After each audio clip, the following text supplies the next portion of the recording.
I'm sure we could probably kick things off with a little bit of introduction and kind of high level of what Money Moves is, and then we can jump into the conversation. So, Morgan, I'll let you take it from here to say hello to everyone, and then bring our special guest Michael on. I have thought we should change this to a meme spaces because that would just garner a lot more a lot more participation. But no, all kidding aside, thank you guys all for joining the latest Money Moves. I think this is the second one, Kyle, of the year that we're having, but I don't know, like maybe the seventh overall. Yeah, I think we're at number 7 overall, but Yeah. we're just getting to the second one of 2024. Yeah, but yeah, all that's to say is for those that are kind of new to the Money Moves series, what we basically did was kind of set up this spaces as a safe space where we can kind of talk all things tokenization without all of like the jargon that a lot of people always throw around, and really kind of get into talking about like really like what it is that is tokenization, what are the different components, why different people should care, why it might matter to them. And we've had on different kind of guests that are focused on tokenization in different ways, whether it's from like an infrastructure perspective, tokenizing money market funds. We've had a lot of different traditional financial services players come up, and today I am super excited to have Michael Finkelstein on, founder and CEO of Trips, which we will definitely get into, but it will be all about talking about the tokenization of creator IP, why that is important, what Trips means and can do for creators going forward, what the kind of master plan is. And yeah, I'm really excited to get into this. Maybe before we do, Michael, I'd love for you to kind of come up and introduce yourself, talk about like your background as well, and then we'll get into Trips. Thanks, Morgan. Hi, everyone. Great to be a part of this. I'm incredibly excited to chat about IP, all things IP, tokenization, and I'm assuming everyone can hear me okay. If not, just Morgan, let me know. So, my name's Michael Finkelstein. Great to meet you. I'm the CEO and founder of Trips. Trips. I guess let me give you a couple minutes on myself, and then we'll get into a little bit around kind of why we're here and how we all kind of came together. So I started my career in investment banking, TradFi, as I guess people like to say now. And I ended up going back to business school and have been a builder, creator, entrepreneur for since that time. And I think that really kind of the two most germane businesses to Trips were in 2008. I helped build a company which built one of the larger copyright businesses in music, which we ended up selling in 2012. Copyright's really interesting, esoteric, largely misunderstood asset class. And I think we're going to get into IP a lot today, copyrights being one of the three pillars. And I think incredibly important as the next generation of kind of the web comes to bear, and whether it's Web3, AI, and the intersection of all things in the future. So we'll chat about that, I'm sure, at length, Morgan. And then in 2014, I ended up building one of the leading fintech lending businesses and rolled out the first data-driven asset-based lender. And think of us as using technology and data to allow any small business to open up their balance sheet and access capital. It was really reserved for the very high end, and we were able to kind of bring that down market and democratize, if you will, access to capital for small businesses all over the country. Built that for 5.5 years, and I think really those two businesses led to me thinking about what was next, and the manifestation of both of those really was the seed of how Trips was born. So let me stop there, and we can get into obviously a little bit about the vision and what have you. But Morgan, is that a good kind of jumping off point? That is a great jumping off point. But all that's to say is, and from what I hear, and why I think we were excited to partner with you is like you actually have a lot of experience in the space. And so firsthand like a lot of the pain points, which I'm sure we'll get into, and kind of how potentially what you're building can address a lot of those things. So That's why I'm definitely excited to kind of to dive in with you. But maybe before we get into the details, can you talk a little bit about where the TRIPS name came from?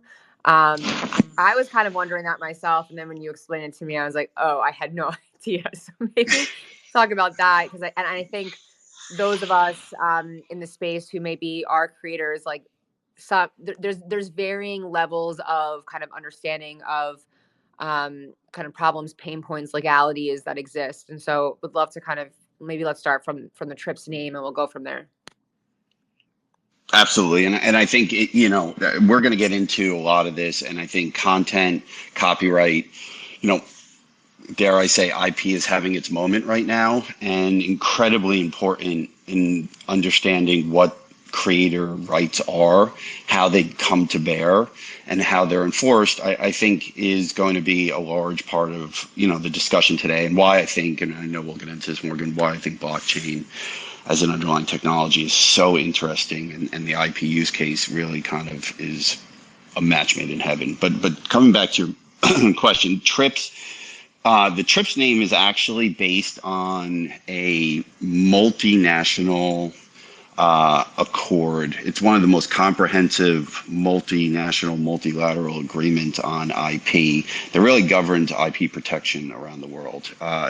It was in the mid-90s, 95. It was called the Trade-Related Aspects of Intellectual Property Rights, where I think it's 160 or so countries came together to effectuate a incredibly comprehensive agreement on how IP should be governed, on really creating a mechanism by which intellectual property, which by the way, I'm a believer that it's just as important as real property. Just like someone may own a home or a car, they own their IP, and we'll get into what that means. But the TRIPS is based on that title. It's the Trade-Related Aspects of Intellectual Property Rights. It's called the TRIPS Accord. And I figured, why not grab that name, and 30 years later, as IP becomes the center storm of the next generation of content distribution, I think it's important. And so that's where it came from. Cool. And so as you kind of think about that, can you talk to us a little bit more about kind of what exactly is kind of the problem that you're looking to solve? Why is kind of identifying provenance of IP such a kind of difficulty these days? And then potentially why kind of you decided that blockchain. I feel like we threw out all the buzzwords in the beginning. We're like blockchain, tokenization, AI, but kind of getting into like the details of why do you feel like kind of the blockchain component is something that will be instrumental in kind of helping some of those pain points? Absolutely. So the problem is really kind of one of where creators are headed. So, kind of not to throw out too many stats, but 1 billion people self-identify as creators in 5 years. 1 in 4 American kids want to be YouTubers. I think when you look at that, the core kind of problem we're trying to solve at a very high level is, how do you provide them a path to financial independence? How do you provide them a path to pursuing their dreams and earning a living out of it? And they are, dare I say, the largest unbanked community in the world. And when you look at those numbers, it's a staggering number of people that are trying to do what they want and fulfill their dreams in doing so. And so to me, that starts with 2 fundamental beliefs. One of which is, how do creators prove what they own is theirs? So from a problem perspective, they clearly lack the tools and infrastructure necessary to protect their IP. And we'll get into what I believe is the next generation of the IP landscape around tracking and conveyance, and having a system where actual rights and the rightful right owners receive just compensation. And the second thing they need is, they need access to capital to grow their business. And I think when you talk to these creators, which we've done a lot, you hear a couple of things, but thematically, they all believe they're small business owners, and they believe that they want the tools necessary to make that small business a reality. And that's what we're doing. We're happen to be doing it through what we think is an elegant solution using the blockchain. And we're going to talk about that. But at its core, that's the problem we're trying to solve. We're trying to give 1 billion people in 5 years a path to financial freedom. And to do that, we needed to build a system where they could effectuate ownership and they could access capital. And when you say creators, you really mean kind of across the spectrum of the different types of Web 2 and ultimately, I guess, Web 3 platforms, right? Absolutely. I think, the creator, for lack of better bucket, the creator economy overall really kind of falls into music, long form video, a la YouTube, Patreon, Twitch. It's interesting. I think long form is a minute or more. Short form video, TikTok, Instagram. Then you've got all sorts of other areas. You've got artists and you've got writers and what have you. But we're talking about at its core copyright. Copyright governs all of that, and we're going to get into probably a little bit of the weeds on why that's important and how you can effectuate permanence. But copyright is the enabling feature which allows creators to actually move themselves to financial freedom. But yes, I'm talking about all creators. We happen to be starting, as you know, Morgan, on YouTube, and we happen to be starting in long form, but extensively, the future vision is all content. Yeah. And I think I think that was a really kind of critical component that you just went over in terms of all those different well-known and already well-used like Web 2 platforms that you guys are looking, you mentioned you're starting with YouTube, to really integrate with. That in my mind is like what makes it so exciting in the first place, because it's really, effectively plugging into a traditional business model and really just making it better, helping people that already use these platforms, again, solve like a real world pain point and really kind of take things forward and inherently bring them on chain without them knowing. And I saw the demo of the platform and it was awesome because you can't tell at all that it's, blockchain based, but it's really how do we like improve real world businesses, real world business models. And so, I think it's awesome that you guys started with YouTube and obviously you have plans to kind of expand to the different Web 2 platforms and then ultimately Web 3. But when we're focusing on Trips as a platform, can you maybe talk a little bit about kind of what are like the core products and features that potentially that exist today that when a kind of a creator comes onto the Trips platform, what can they expect? And then maybe, I know you don't want to give everything away, but a little bit more about kind of what people can expect or what are some of the things that you want to build into the platform going forward. Sorry, I was on mute. Absolutely. And I think, just to kind of touch on the point around Web 2 and Web 3, I do, and I appreciate what you said, Morgan.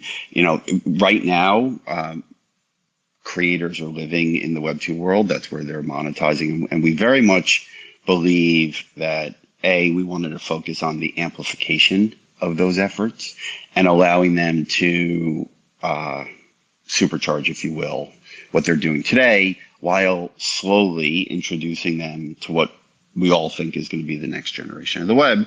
And I think that, the word bridge get, kind of Web 2.5 or bridging, that to me gets thrown out too much. But I do believe there is a introductory component and then allowing them to migrate to what, like I said, in 5 years, I think the web will look slightly different. And we are already looking forward to that and talking to some great Web3 partners who may be on the Twitter Spaces as well, listening in. And so, to me, it was important to start with Web 2. What did that mean? What does that mean? That means making it a very Web 2 style interface, allowing them to dip their toes into why blockchain is important. And really abstracting kind of a lot of the things, and Morgan, I know you've seen the platform, abstracting a lot of the things that may be scary or nervous to them. And so today, we're live. We just launched recently. Today, any YouTube creator can come on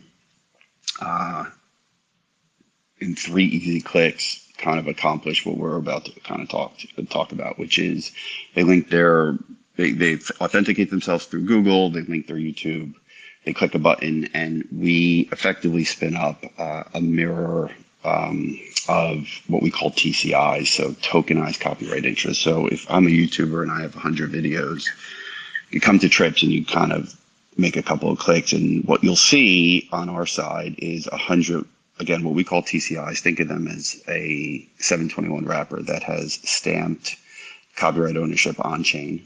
And we can talk about how we do that in a more technical way. And you have almost a Robin Hood-esque, if you will, dashboard of your IP assets, because that's what they are. They are assets. They are yours, and they are the means by which you should be able to kind of grow your business. We then allow on one click for creators to effectively expose their data securely to third-party institutional capital providers that we have partnered with. And so behind the scenes, there's a lot going on, which, like I said, we can talk a little bit about it.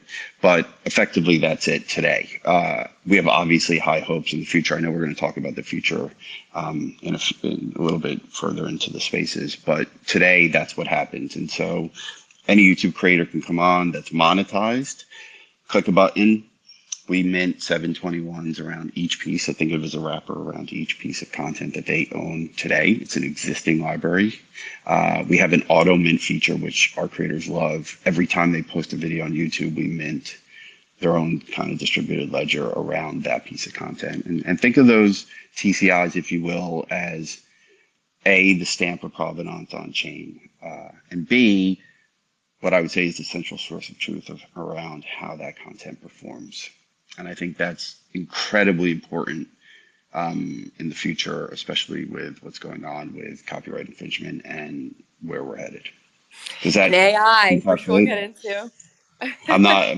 Yes, I'm pacing myself. How many times I'm going to drop the AI thing? So I know. I feel like that's going to become a meme in and of itself, if it hasn't already. But I really like the idea, especially if I mean, to be clear, I'm not a YouTube influencer, but if I was, I thought it was really cool how on your platform you can log in and kind of upload your entire kind of library of videos, and you don't have to go one by one and just mint like NFT. There's NFTs that are minted kind of your entire like discography, if you will, of of uh of absolutely. videos. I thought that was really cool.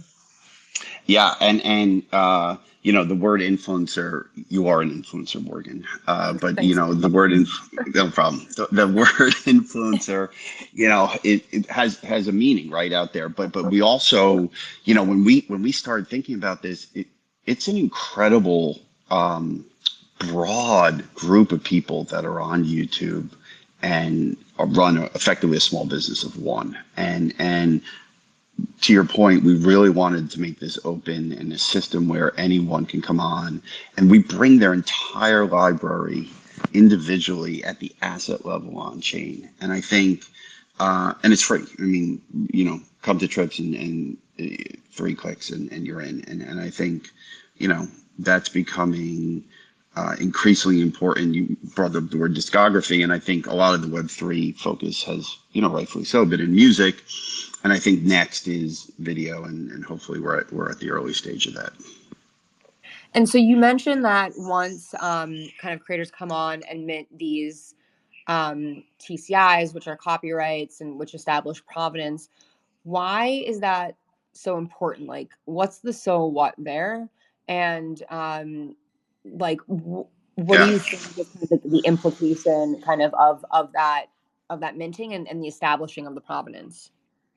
Yeah, it's a great question. So I think there's, I'll tackle that a couple ways, because I think if we maintain our long kind of vision of 2 arcs, right? One is how do you allow creators to protect what they make and monetize what they make. So on the what we'll call protection, tracking, conveyance side, and then the second is how you access capital. And I think the TCIs have implications in both. And so we'll take the latter first. We have created a mechanism by which creators of any kind can, on YouTube, of any size that are monetized, can access institutional capital.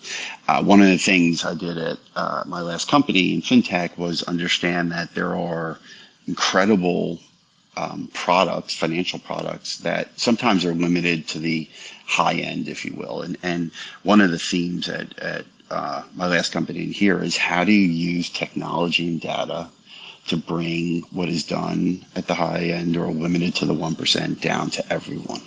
And so that is what we're doing. We are allowing, just as if Justin Bieber, sells his catalog, or Katy Perry or whoever has monetized their copyrights, we have created a mechanism and a system for everyone to be able to do that. And so that starts with ownership, that starts with data, that starts with proving kind of an understanding of why copyrights are important. And copyrights, not to kind of get into the weeds, are an incredibly interesting digitally native asset, which I know we're going to talk about a little when we talk about kind of RWAs. But they're an incredibly interesting digitally native asset. And just to kind of give a simple kind of understanding, any YouTuber, TikToker, any creator that creates something unique and original and publishes it to a permanent medium, a la a platform, has created their own copyright.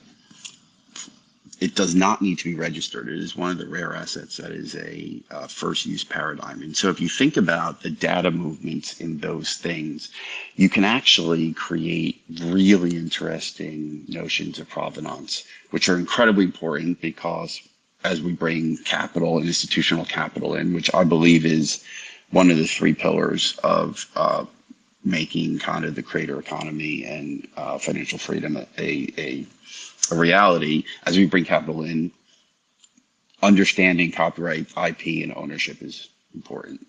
I think in the future, and then I'll let you ask questions, Morgan. In the future, I think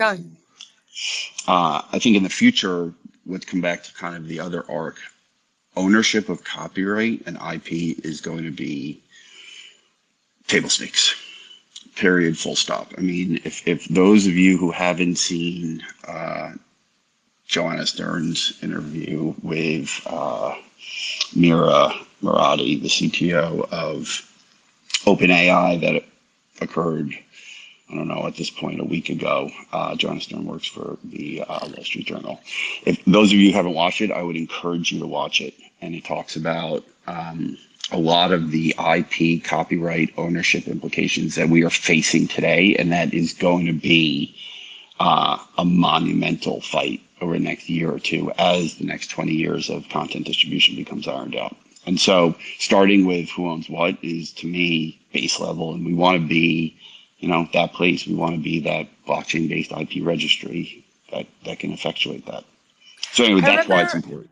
I was going to say, I remember we were talking this week and you're like, copyright is distinctly different from patents and other things where you have to register it. How do you establish a legal recourse around copyrights? Yeah, so copyrights are, for at a very kind of broad level, one of three pillars of IP.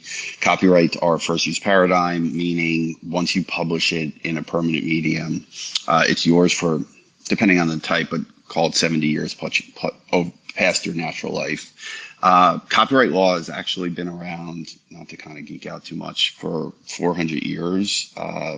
First copyright law was written into the actual U.S. Continental Congress in 1790, and it's well formed across the world. Suing on it is a different story. To sue on copyright, you actually do need to register your copyright, which, candidly, blockchain is, I believe, in the future, an incredible mechanism to effectuate permanence, having automatic registrations. I mean, the Department of Copyright's probably a long time off for that. But and then once you actually prove provenance, that you created this and this is yours, you can pursue infringement. Those infringements vary. Some of them are statutorily kind of driven.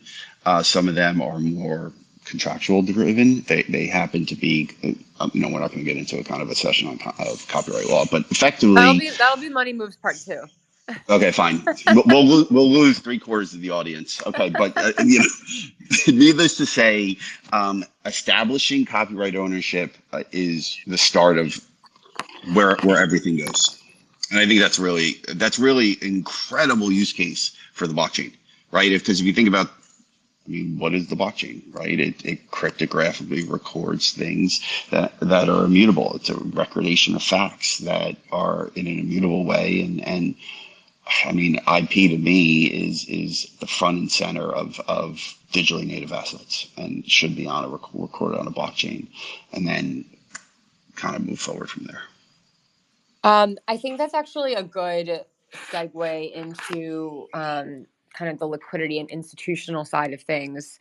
In several of the conversations that you and I have had over the past several months has been around how and why firms like private equity firms historically do invest in kind of comparable assets at like a much higher level. And we talk about kind of the likes of Justin Bieber and Taylor Swift. Can you just shed some more light on that for our community in terms of like, who are the types of institutions that play in this space? What is their interest in it from like, frankly, from a financial perspective? And then what we can get into like how Trips is additive in that space. But let's like maybe like level set with, why and what types of institutions are interested and invested in this space, and what types of things do they look for from an investment perspective? Absolutely, and we'll keep it general, and then we can circle back to Trips on this if you want. But I do think it's important because I think understanding institutional capital drivers is what really kind of will make this work in the future. And I think you're starting to see obviously more and more institutional adoption. Dare I say, Avalanche and Morgan, you're leading the space in that. So thank you for that. But I do think. One of the things that has happened over the last 5 or 7 years is institutional capital has woken up to the value of copyrights. If you think about a copyright, whether it's music, whether it's a YouTube video, I mean, if you go on YouTube right now, anyone, and type in whatever search you want, you're typically not getting a video from yesterday. You're getting it from 6 months ago, a year ago, 5 years ago. And when you watch that video, that creator has just made a fraction of a penny or whatever it is. That is arguably the definition of an annuity. And so what I think as institutions search for basically one thing, they all want non-correlated, long duration, yield bearing assets. And as they search for those, a large part of what copyrights are exactly that. And they're part of a broader category called esoteric assets, and that's become very kind of nouveau and very much in vogue the last 10 or 15 years. And I think so when you look at kind of the landscape, some of the biggest institutions in the world have kind of dove into this, whether it's Apollo, whether it's Blackstone, whether it's KKR, Carlyle, the list goes on and on. And they've dove in because there's a match, right? A creator has the ability to roll forward some amount of revenue streams moving forward. And not to anyone's surprise, it's done on a DCF, NPV, lots of different kind of calculations. And capital can pay for a long tail annuity. And so those have come together and primarily have come together at the high end. We've seen this across products, right? In the last 100 years of financial products, right? It starts with one group, and then how do you bring it to the masses? And I hate the word democratize now because I used it 12 years ago, so I'm not going to use it. But how do you bring it to the masses? Yeah, exactly. Okay, fine. But that's what we're doing. So from an institutional perspective, they love the asset class. They think and believe and have been rewarded in understanding copyrights perform over a length of time, and that's what they're looking for. So that is why we're so excited, because the use case and the proof of it has played out at the high end. And if we could effectively build a system to solve scale and trust, then we believe we could bring that to every single creator. And that's not a small undertaking, but that's our vision. I was going to say, it's definitely not a small undertaking, but I have faith in you guys. Thank you. I know you do. Well, I also think, I mean, frankly, to that end, I think just from a builder perspective, when we met you, it was very refreshing to kind of get the sense that you have experience at a network, both from like the creator and copyright and IP side of things, as well as from the institutional capital side of things. I think a lot of different people in the space kind of bring one or the other. But to really kind of have that network of buy side, effectively like buy side and sell side, or supply and demand, however you want to phrase it, I think is really important in order to, frankly, to get to market, and really identify and operationalize like the product market fit and the adoption. So that's something that, I think you realize, and you have that network and capability to kind of drive that forward, which is exciting for us. Well, I appreciate that, and I did, I obviously have experience in the copyright space, and then at my last business, as you know, Morgan, but for the broader group, I did partner with institutional capital, some of which the folks I named on this call, some other folks, to actually allow small businesses, in that case, to open up their balance sheets to access capital. So it is an area I know, and candidly, it's an area that we have built for. So when we started thinking about trips, one of the things we said, obviously, was how do we bring value to the creators? So, if you will, the supply side. But the other thing we did was how do we architect a system that would be appealing to the demand side? And I think that is incredibly important as you start architecting how, what we hope to be the financialization of IP ecosystem. And so we put ourselves in their seats. We went to talk to a lot of folks around that as well, understanding why that was important to them, how it was important, what was important. And we went out to solve that specifically. And I hope we've done that. Yeah, I mean, I think for me, it will be very exciting to kind of see I mean, I know, well, but maybe without giving anything away, I know you guys have minted, or there's been how many TCIs have been minted so far on the platform? Well, we haven't released it, but oh, sorry, then a lot. That's okay. Yeah, a fair amount. We're hoping a fair amount. We should be releasing it soon with the first liquidity announcement. But yes, we are happy with the uptick in traction in the first 90 days. So well, there's some alpha for everyone, but no, I'm excited to kind of to follow your guys' journey, whether it's kind of the first TCIs minted, the first kind of capital liquidity, and kind of going forward from there. And as you guys kind of look ahead, I know, again, you guys are starting with YouTube. What are kind of some of the other channels that you want to be expanding to? What are those that you feel like from a Web2 perspective are important to integrate with? Like, what are the future plans around liquidity? Let's talk a little bit about kind of next steps and future plans. Absolutely. And I think I'm going to laugh because Morgan, you know me too well. I'm going to say we're obviously incredibly focused on executing right now, right? I think YouTube is our first use case, and we're thrilled with the uptick so far, and we're going to kind of continue bringing value there. But to your point, obviously we're thinking ahead, and we're thinking about, again, circling back to how do we move the needle on both kind of long-term visions. On the creator side, clearly extending to other platforms is important. Whether we make the choice to extend in and around long form to Patreon or Twitch or what have you, or whether we branch out to short form, TikTok, Instagram is honestly TBD. But understanding that I truly, genuinely believe IP is having its moment right now. And it is clearly going to be the central focal point about how we are going to consume content in the next 20 years. And I think however we can aid creators in helping them navigate what that is going to look like is crucial. And part of that, candidly, is opening up to new platforms. I think on the liquidity side, it's equally interesting. It is not a one size fits all. We have one type of access to capital offering today.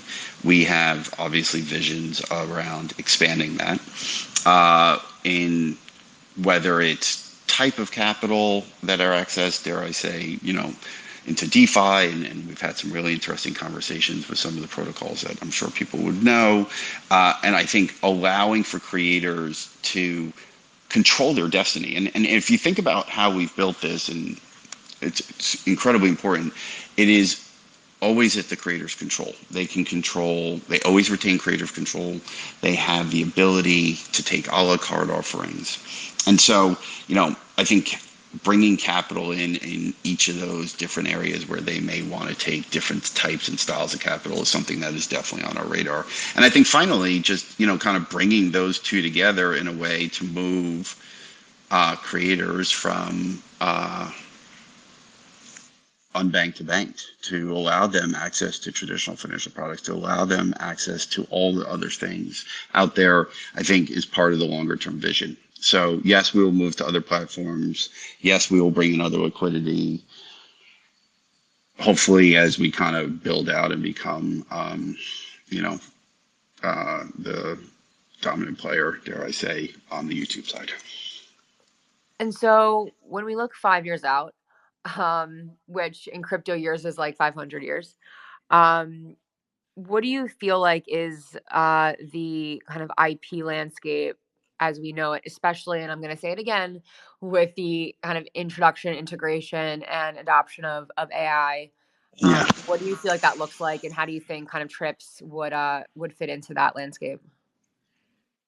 Yeah, so I'll start with the first, and I'll try not to wax too poetic here, but I do think there is this kind of, and I've written about this a little bit.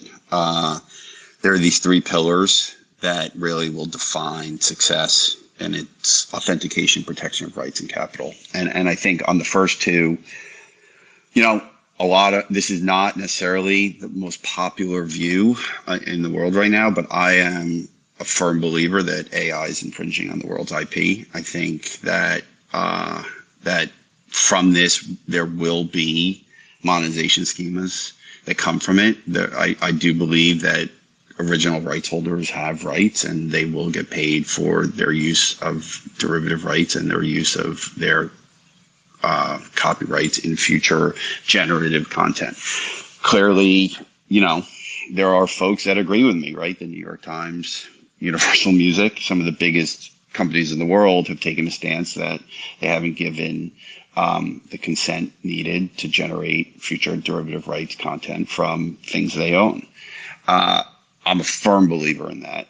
And what I'm also a believer in is it shouldn't just be limited to the New York Times and Universal Music. Every creator should have the ability to protect what they make, period, full stop. And so I do believe over the next 5 years, this is the line in the sand. You're seeing it play out in the legal cases. You're seeing it playing out on socials. You're seeing it play out in a host of different ways. We've clearly picked a side. And we'll see how that shapes up, but it's going to be a fascinating next few years as IP moves front and center in everything and anything we do. By the way, not just in the US, but globally. And so that to me is everything. And how we kind of play a role in that, where we fit in, how we open up access to capital to creators is kind of, what the next 5 years look like. And if you can't tell, I'm like incredibly excited because I think for the first time, like intellectual property is rolling off the lips of everyone. And I think it is long overdue. Yeah, it's very timely. It's very topical. And I think it will only kind of continue to be so. So I feel like you guys are really kind of well positioned to take advantage. I would be remiss if we didn't talk about kind of the technical components underpinning trips. Obviously, you guys are building on Avalanche. For those who might not know, you guys decided to build on a subnet, notably an evergreen subnet. Why? Talk to us a little bit about why you feel like, well, Avalanche and specifically the subnet capabilities were fit for purpose for trips. What kind of I know you're not the CTO, but what kind of got you excited about the technical components and really in terms of like enabling the platform from a business perspective? Talk to us a little bit about that.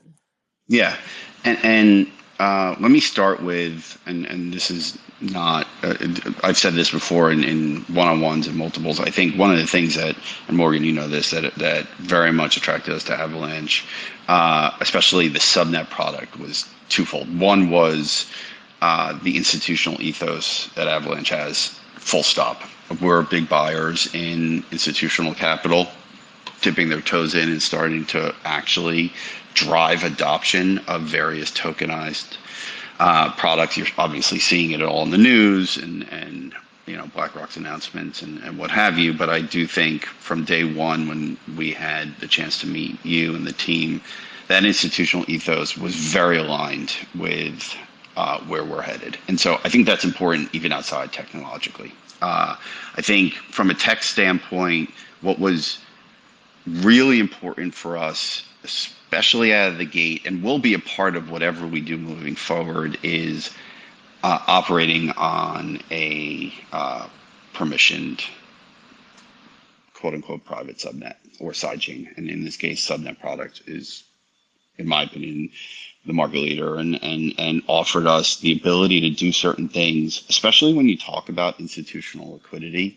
Bringing institutional capital in is not a small undertaking, as you know, Morgan, and your team knows, running point on a lot of the great things you've done in the last 6 months or announced in the last 6 months. I think, starting on the Evergreen subnet was clear and away the right decision, full stop. I think as we move forward, we will think about what parts of our protocol we expose on, kind of the main Avalanche versus keeping on a subnet. But I do think the ability to operate in a permission environment with institutional capital was incredibly important. And, for me, there was no other decision to make. I know in terms of that, like, ultimate hybrid approach, I see the protocol team on the spaces as well. I think they were kind of taking a very similar approach as you. So we are seeing, I think, a lot more teams that have like particular kind of requirements and use cases to keep some data private, others like public and permissionless, really kind of leveraging this like hybrid structure, which I feel like you ultimately alluded to in terms of your go forward plan. So it's something that is exciting to see start happening in like multiple different projects. So it's cool that you guys are already thinking about that.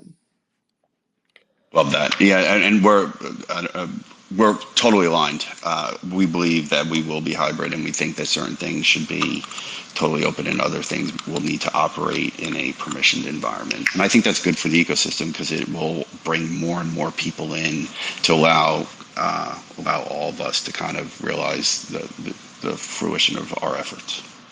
Yeah, I mean, I think we were like, obviously, transparency is a huge kind of proponent or factor in the context of public permissionless chains. But at the same time, you're talking about bringing institutional levels of capital on chain.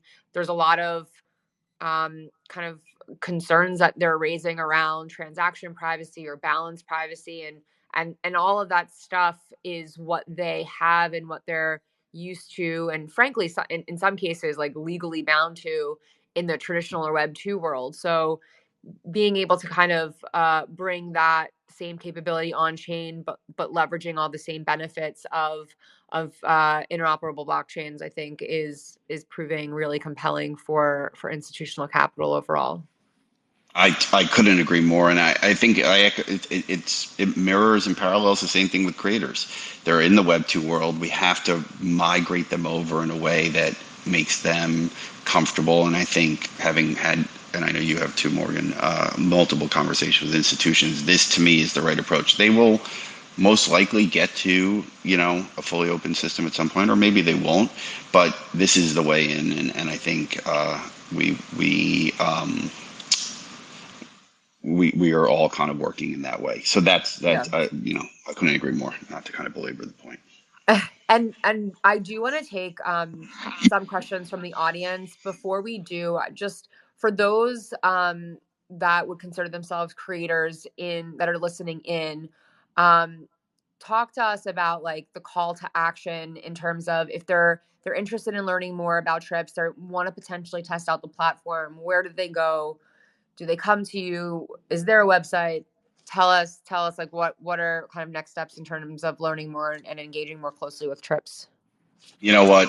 We want to talk to any and all creators. First and foremost, thank you everyone for the time. Thank you, obviously, Morgan. I know we're going to take some questions, but anyone can reach us at tripsip.io, tripsip.io. If you're a YouTube creator and you want to sign up, click sign up, 3 easy clicks, and the power of the platform is yours.